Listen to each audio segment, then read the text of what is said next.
Olá! No fórum de hoje vamos discutir a justiça feita com as próprias mãos.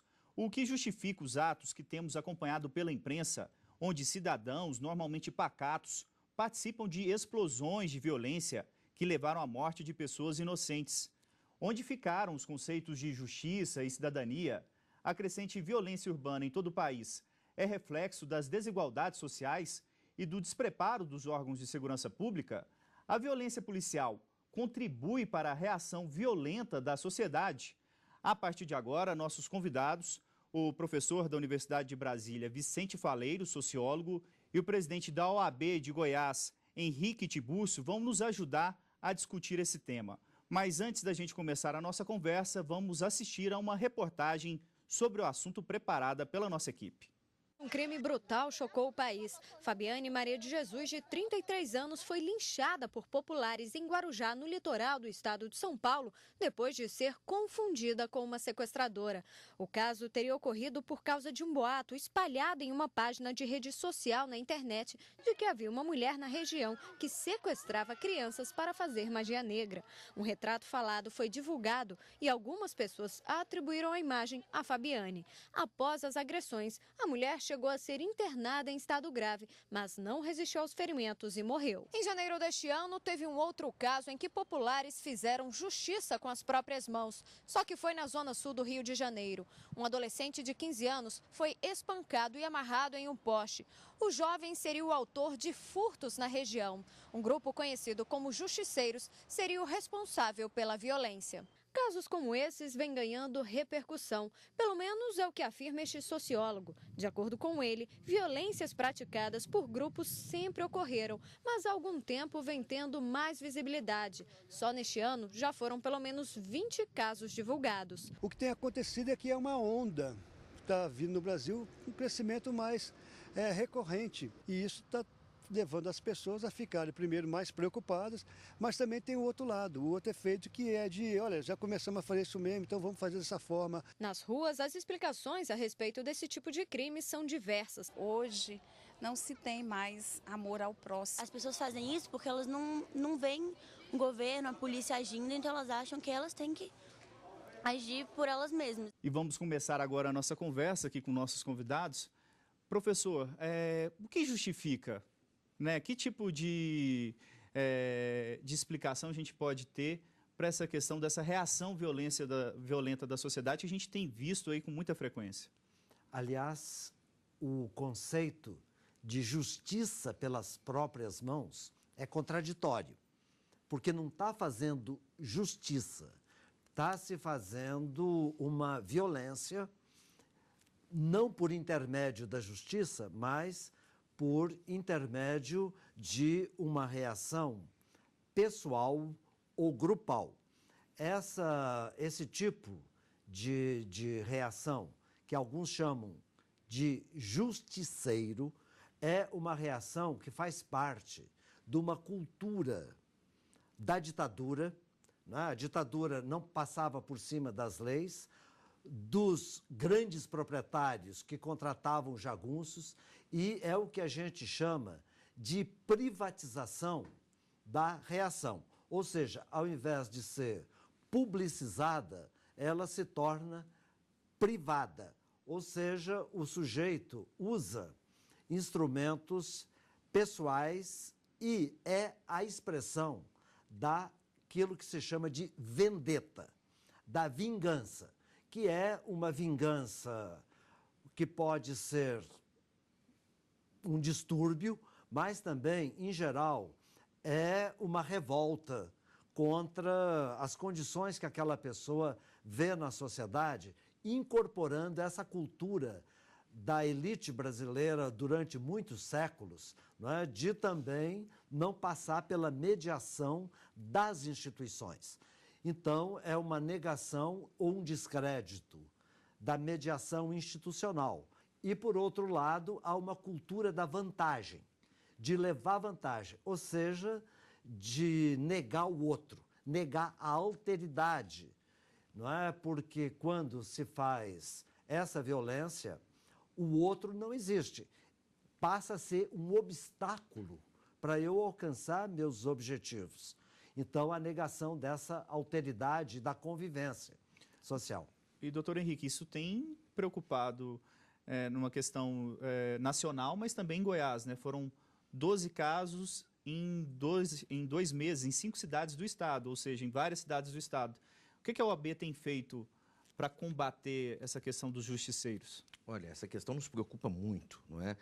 É claro que há, por parte da sociedade, até um incentivo a que isso aconteça. Isso começou com um caso no Rio de Janeiro, que teve uma boa repercussão junto à sociedade, lamentavelmente. Até alguns órgãos de imprensa defenderam a atitude da população, e isso cria um sentimento de que é legítimo agir dessa forma. Tanto é que desses casos em que houve em Goiás, a OAB pediu, solicitou aos agentes públicos, aos órgãos de segurança pública, que abrissem inquérito contra as pessoas que praticaram esses atos violentos, porque eles acabam engrossando a estatística da violência e da criminalidade, ao invés de diminuir, que seria, em tese, o motivo pelo qual eles estão agindo dessa forma.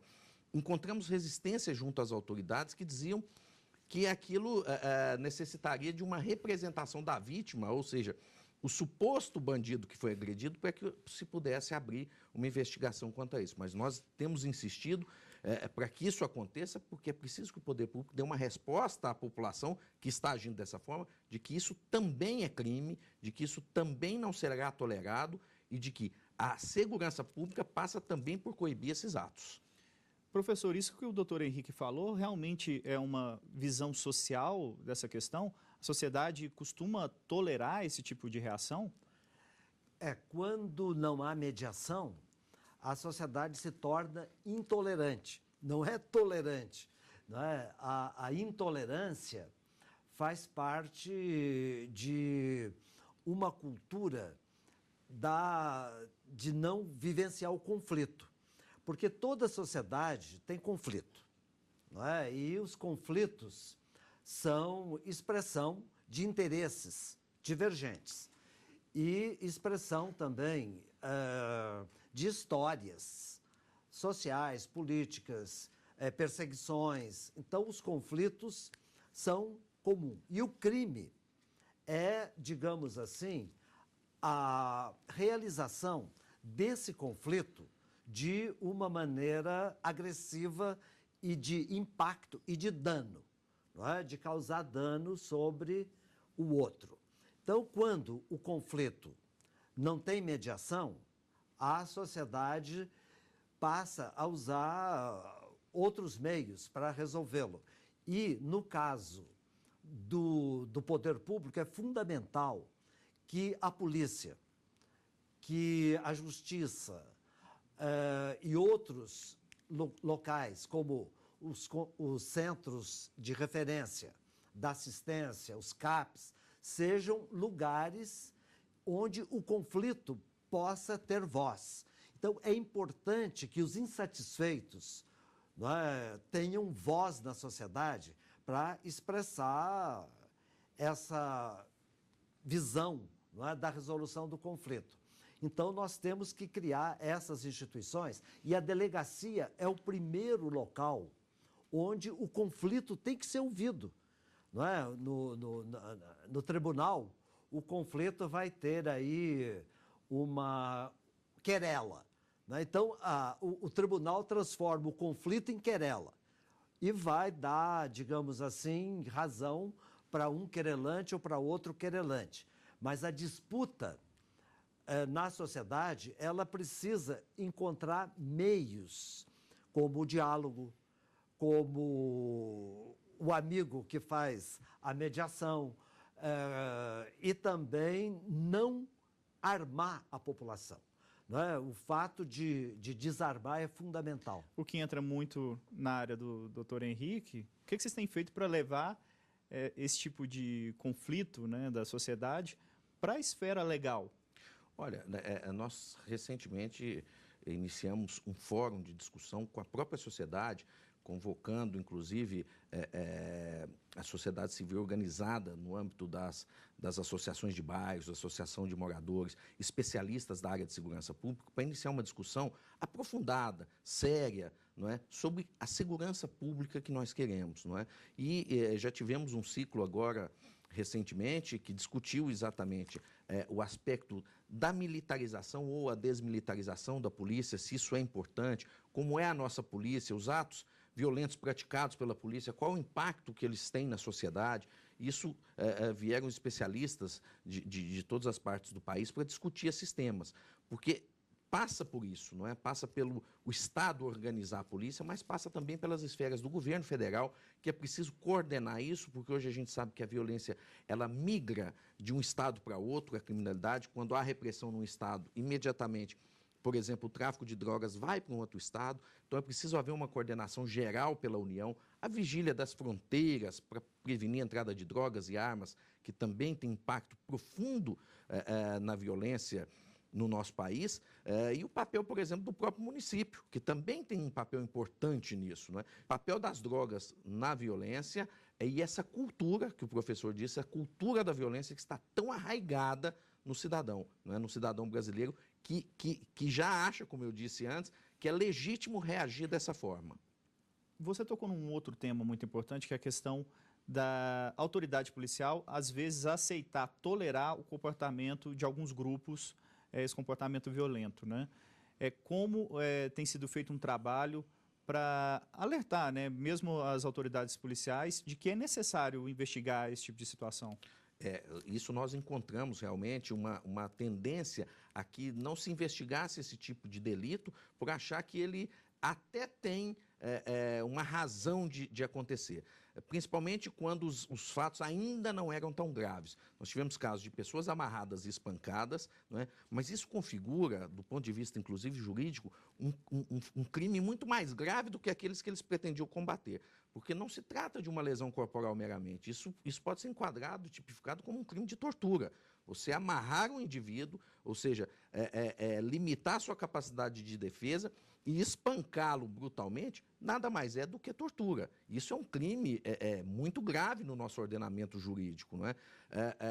Por isso é importante que o poder público dê essa resposta e mostrar para o cidadão que ele, na verdade, e o cidadão geralmente dito de bem, porque eles se consideram cidadãos de bem, mesmo quando estão agindo assim, que ele nada mais está fazendo do que algo muito mais grave do que o que ele quer combater e, principalmente, ele está engrossando as estatísticas dessa criminalidade. Quando ele protesta contra a criminalidade, ele o faz aumentando os índices. Quer dizer, é um contrassenso, não é? É preciso que o poder público investigue, encontre os culpados e puna esses culpados para que isso não volte a ocorrer. A tolerância, a leniência quanto a essa investigação é um grande incentivo para que isso continue acontecendo. E isso nos preocupa muito. O senhor tocou num tema importante, que é a questão da criminalização, né? O que trata o Código Penal sobre essa questão.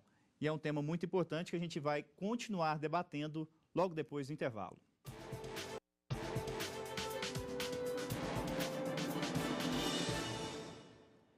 Estamos de volta com um fórum que debate hoje a questão da violência urbana e dos casos de justiça feita com as próprias mãos.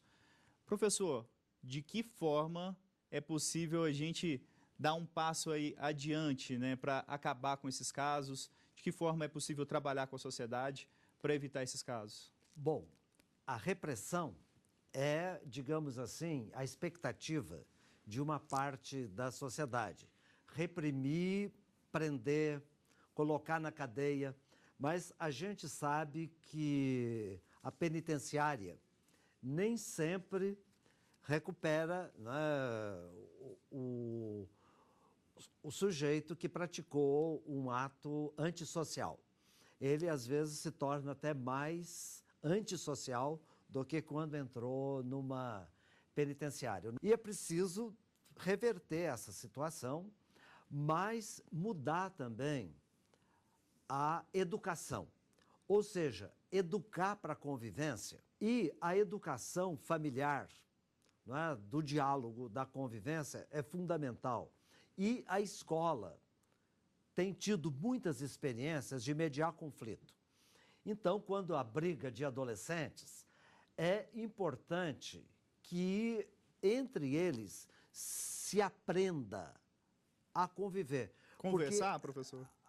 A conviver, porque Se uma namorada, né, de um rapaz vai namorar outro, ele não precisa matar o outro ou a namorada.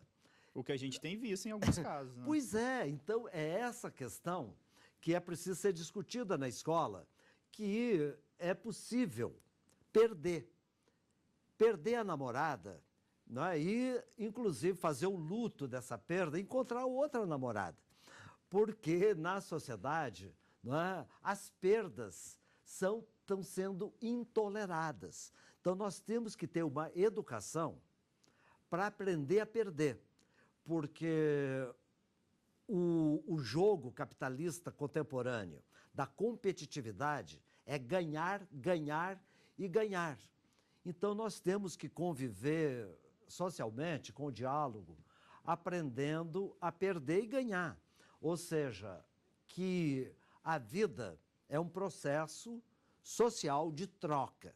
E nessa troca, não é, a convivência é importante. E a escola, além do ensino de conteúdo, ela precisa ter a presença de educadores, e nós estamos lutando para ter psicólogos e assistentes sociais na educação. O ganho dessa presença vai ser muito importante para aprendizado da convivência. E as criancinhas aprender também a jogar jogos, não é, de convivência, de perder, de ganhar, e essa aprendizagem é fundamental. Ou seja, precisa começar desde cedo. E, doutor Henrique, o senhor começou a dizer no bloco anterior que quem pratica a justiça com as próprias mãos está cometendo crimes, né? Quais são os crimes e quais são as penas? Olha, de crimes de lesão corporal, inclusive, que tem penas leves, eu não poderia te precisar exatamente, mas são penas de 1 a 2 anos de detenção, até crimes, por exemplo, de tortura, que podem ter penas de 20 anos de reclusão, por exemplo, e são, inclusive, imprescritíveis em muitos casos, né? Todos esses crimes podem ser praticados. Homicídio, uma lesão corporal seguida de morte, são crimes muito graves, estão entre os mais graves que o nosso Código Penal estabelece, e que estão sendo praticados normalmente, se é que se pode usar essa palavra, por pessoas ditas de bem, ou seja, gente que acha que está repelindo a criminalidade, praticando crimes muito graves, e que acabam trazendo também uma reação, porque quanto mais violência a sociedade sofre, mais ela reage violentamente também, não é? Esse é um ciclo vicioso que precisa ser encerrado. Vamos dar um exemplo prático, né, para quem está assistindo a gente conseguir compreender. A gente teve um caso recente, muito grave, no Guarujá, né, no litoral paulista, que uma dona de casa foi linchada, espancada até a morte. Aquelas pessoas que praticaram o linchamento da mulher, as punições têm que ser individualizadas? Como que a autoridade policial e também a justiça trata esse tipo de questão? Elas são individualizadas, cada pessoa vai ter a sua conduta avaliada, mas todas as que colaboraram para aquele desfecho vão responder pelo mesmo crime. É claro que as penas poderão variar dependendo da intensidade com que participaram. Há um caso de uma pessoa que, inclusive, se utiliza de uma barra de concreto e que pode ter sido efetivamente o golpe que culminou com a morte daquela vítima. Vai ter uma pena provavelmente maior do que um outro que simplesmente estava ali incentivando, arrastando a pessoa. Mas todos vão responder por um homicídio, no mínimo por um homicídio, né? Se não for um caso mais grave, um homicídio qualificado, por exemplo, por motivo fútil, um emprego de meio cruel, que são qualificadoras desse delito. Mas todos os que tiveram participação vão responder por esse homicídio. Professor Vicente, um caso como esse, emblemático, qual que é o impacto que tem na sociedade? Bem, tem o impacto nessa família, não é? E, em primeiro lugar, e tem o impacto da falência da mediação. Quer dizer, quando um grupo faz esse tipo de ação, mostra que as instituições, não é, de mediação e de expressão da insatisfação e da intolerância ou tolerância da sociedade não estão abertas para isso, porque a manifestação pública da insatisfação é um direito do cidadão. Então, o direito de sair na rua, de gritar, de colocar sua voz, de expressar a insatisfação, está assegurado, né, na Constituição. E isso é preciso tornar-se o costume. Agora estamos no momento da Copa do Mundo, há muitos insatisfeitos com os gastos, com a corrupção, porque a corrupção não está só na Copa, mas a sociedade está manifestando a sua insatisfação. Então, é importante sair à rua, é importante expressar a voz, a insatisfação e não criminalizar os movimentos sociais, mas criminalizar, digamos assim, aquilo que é tipificado no Código Penal. E isso é fundamental a sociedade ter esse aprendizado da democracia.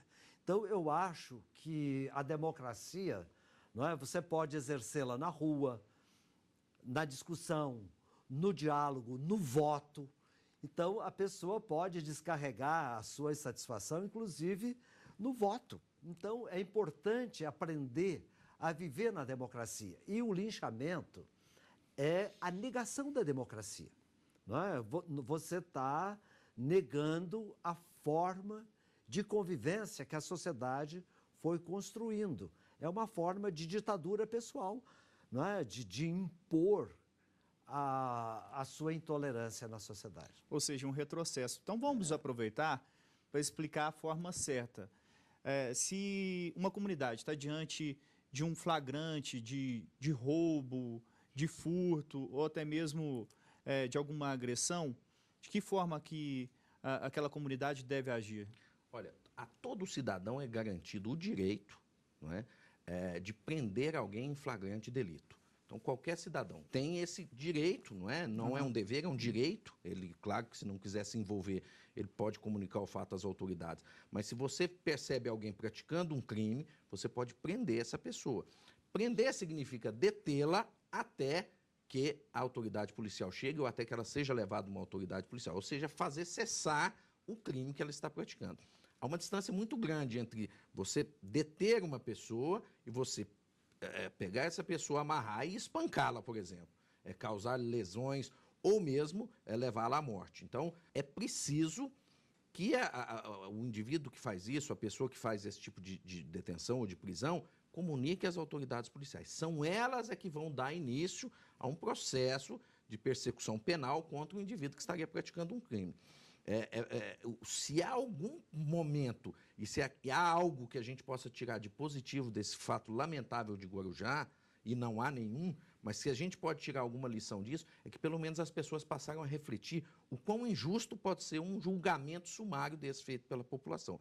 Uma família ficou sem a esposa, sem a mãe, sem a tia, uma família ficou destroçada. E a própria população começa a perceber, e esse é o momento de incentivar essa discussão e esse debate, como está sendo feito aqui agora, a população começa a perceber que isso pode se voltar contra ela. Amanhã, qualquer um de nós, basta uma mera suspeita ou uma acusação leviana de alguém para que qualquer um de nós possa ser vítima de um caso desses, né? Eu queria tocar na questão da polícia. Fica à vontade. Que a polícia é o instrumento imediato, não é, de combater as infrações ou os crimes. E a polícia precisa ter credibilidade. Então, a polícia precisa ser também educada, porque se acontece um ato antissocial, qual é a primeira providência? É ligar para a polícia. Então, a polícia tem que ser ágil, preparada e exercer a autoridade e não o autoritarismo. Então, é preciso educar a polícia para o exercício legal da autoridade. A polícia tem que primeiro conversar, né, e olhar a situação, ser inteligente. Né? Hoje o Brasil até está melhorando nesse sentido, né, de trabalhar a inteligência da polícia antes do exercício da força. E ter credibilidade, ou seja, saber que aquele crime não vai ser impune. É fundamental, não é, que a punição seja dentro do processo legal e que seja efetiva. Ou seja, é um trabalho integrado de toda a sociedade. Exatamente. Comportamento, justiça e também Isso. do governo. Muito obrigado pela presença de vocês aqui no fórum. Eu gostaria de agradecer a presença do professor Vicente Faleiro, sociólogo da Universidade de Brasília, e o presidente da OAB de Goiás, Henrique Tibúrcio. O fórum fica por aqui. Na semana que vem a gente volta e é importante ressaltar que você pode acessar a página da TV Justiça. Nosso endereço é o tvjustiça.jus.br e você também pode enviar uma sugestão para o programa. Nosso e-mail é o forum@stf.jus.br. O fórum volta na semana que vem. Até mais.